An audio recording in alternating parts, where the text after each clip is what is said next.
hearts beat to the city streets. We began to feel the fire. We rise like tall buildings as the chemicals, they take us higher.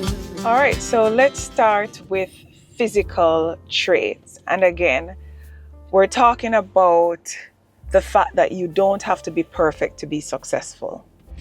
Now, I was called many names in high school, and the fact that my last name is Rockhead, it did not help. So I was called Crackhead, Stonehead, and then my protruding forehead, which looks like it's turned out to be an asset later on, but back then was a problem for many because I was called out on with a big forehead girl, all kind of names related to my forehead. Now, I've also, as a child, been allergic or was allergic to mosquito bites. So whenever mosquitoes or any insects would bite me, and think about it, I'm growing up in rural Jamaica, insects galore. It would itch really badly, and then when I scratch it and it heals, it would leave these black marks all over my body. So I was called Fassyfoot Girl, Dalmatian, Polka Dot, all kind of names.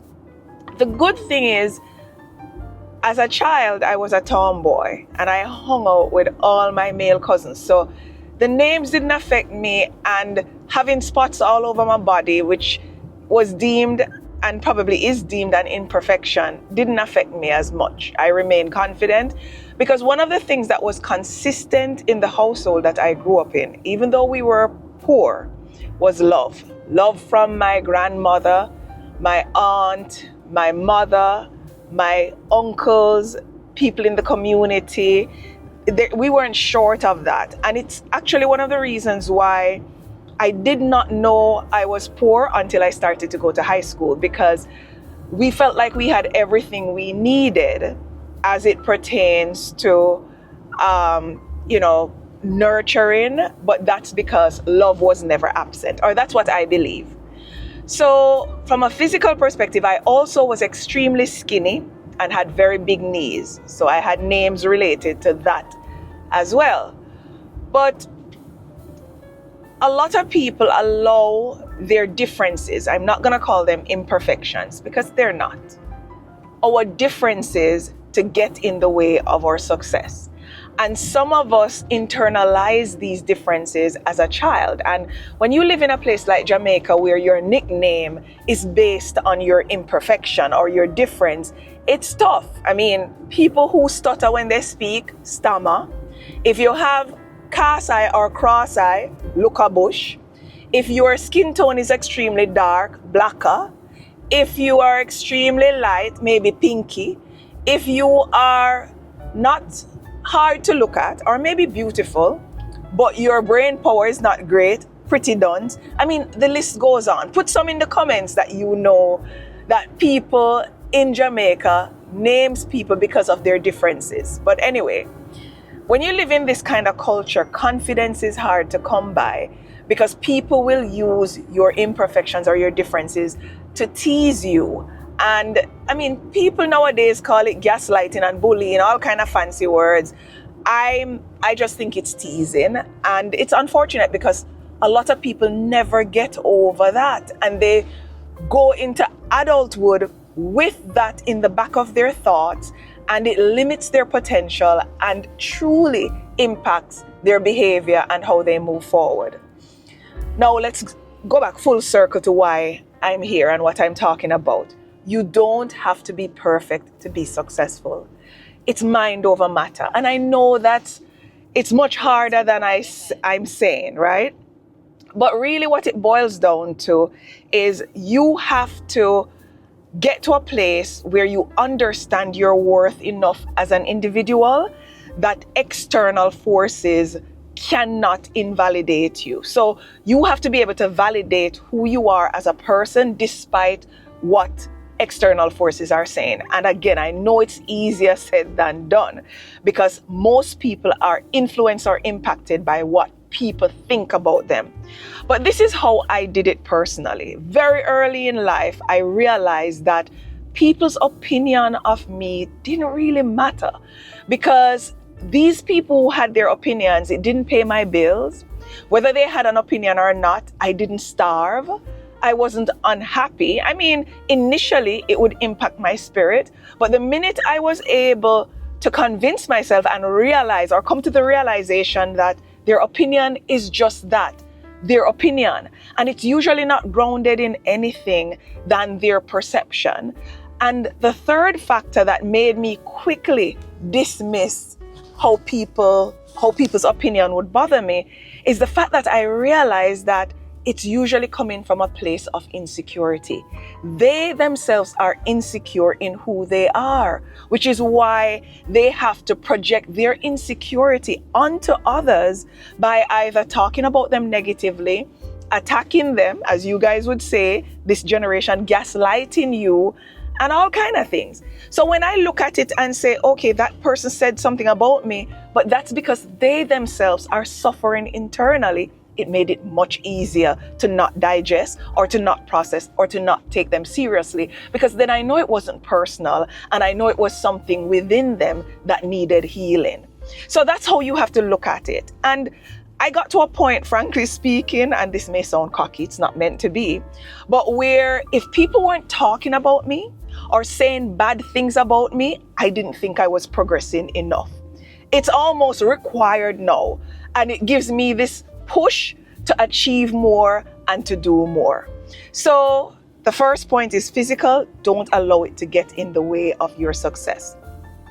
Next, let's go to education, or your competence, or your ability to think, or how bright you are.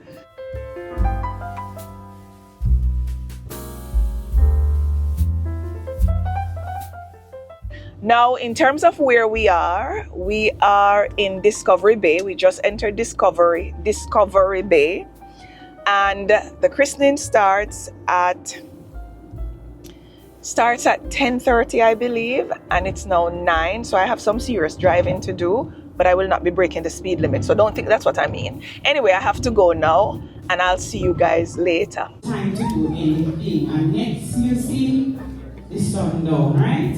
So let us come out early.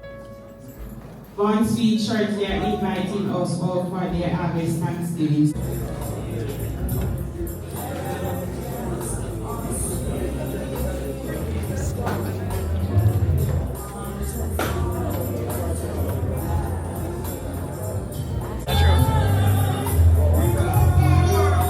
Say hi to mommy, come, mommy, go watch this. Say hi to mommy. Not saying hi to mommy? He is here? For the camera, Tiana.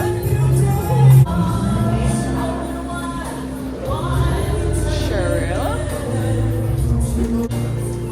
Charmaine. Shari. It is a flower. Grandmother, you know. It is a flower.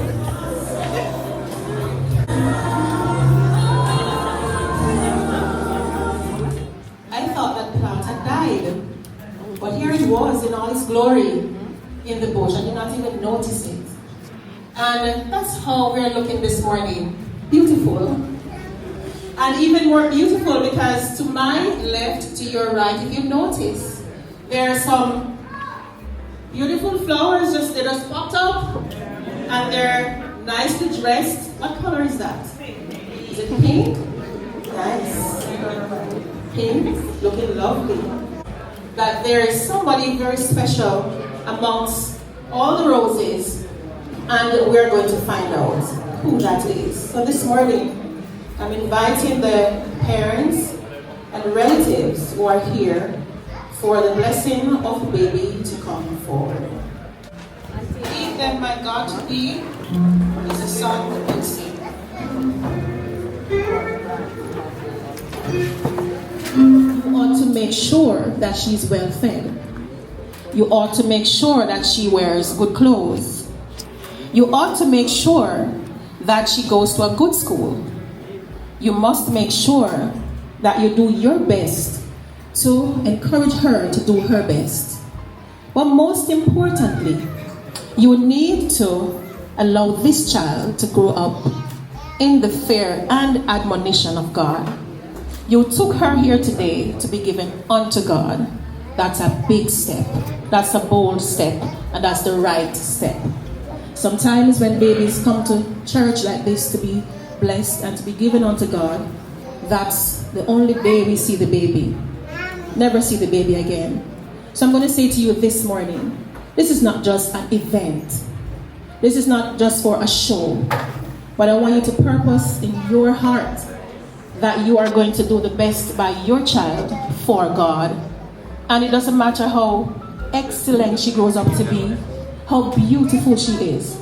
If she is not involved in God, if you don't allow her to be involved in godly things, then all of that will be in vain. So you're a beautiful bundle. You're a beautiful girl. You have a beautiful baby. You ought to allow her to grow up in the beauty of God. Take her to church. Don't deny her that. And she will not be living in Jamaica, I'm sure. So I would have asked the church at this time to indicate that they will be part of this process that molds and makes sure that she grows up in the right way. But I'll ask the family members this morning, is it your wish and desire that you'll be actively involved in this child's life and ensure that she grows up to be the best she can be? Just show by uplifting your right hand. Yes, and that's a pledge you have made, and God will have seen you holding up your hands to this pledge. Can't miss this tune, huh? Can't miss.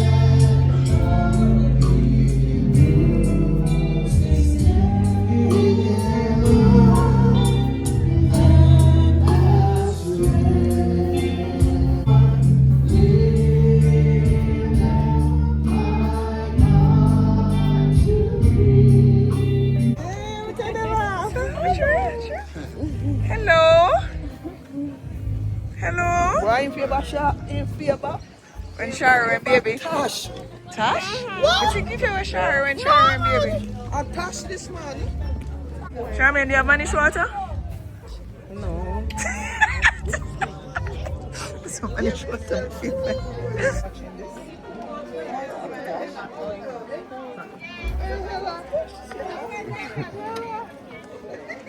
Tash are your mother, don't you? Tash are your mother. Or are your grandmother? Tash are your granny. Don't you? You favor Tash too much. You favor Tash too much. You favor Tash. Jade.